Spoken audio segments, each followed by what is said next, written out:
Here's a big story. Tom Brady was at least generally aware that game balls for the AFC Championship were deflated. So that's basically the word, or at least one of the words, from the NFL report just out.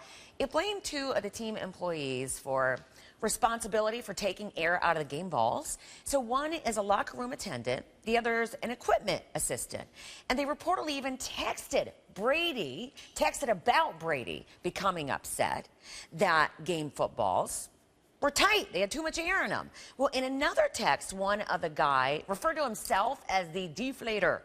Now, that was before the season even started, though. Now, Tom Brady also reportedly texted one of them after the Deflategate story broke, asking if he was doing okay.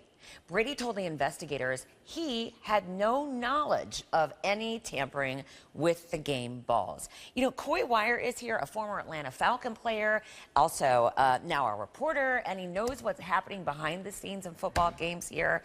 So I look at that report, Coy, good morning to you, and go, what do you mean at least generally aware? Right. To me, that says nothing. Yeah, it's like an antibacterial soap saying it's 99.9% effective. So is it effective or is it not, right? So a lot of ambiguous language there.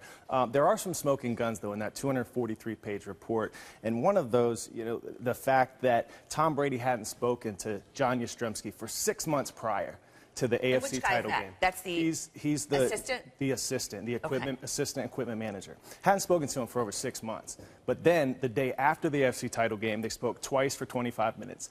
The following day, twice for almost 10 minutes. A third day for twice for 20 minutes. So you see, so in other words, well, but all of us were saying, were we not? Oh my gosh, who's the equipment manager? Oh my gosh, they've got to be going.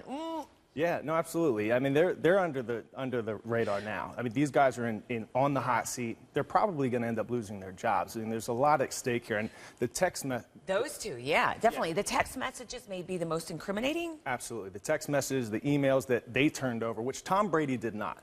He did not turn over his texts or emails. Those two guys did, though. And some of the things that they said were damning. I mean, they talked about how they wanted cash to go along with the kicks. We can see here's some of this. John Yastrzemski said, "Can't wait to give you your needle this week." And McNally replied, "Blank Tom, make sure the pump is attached to the needle. Blank watermelon's coming." He's alluding to the fact that he may overinflate the footballs to spite Tom Brady. And there were some other texts, going on. Yastrzemski basically said, make sure that needle better be surrounded by cash and new kicks, or it's a rugby Sunday. Again, Robin talking about how he could overinflate the football if he wanted to. But now, that's Brady, those guys.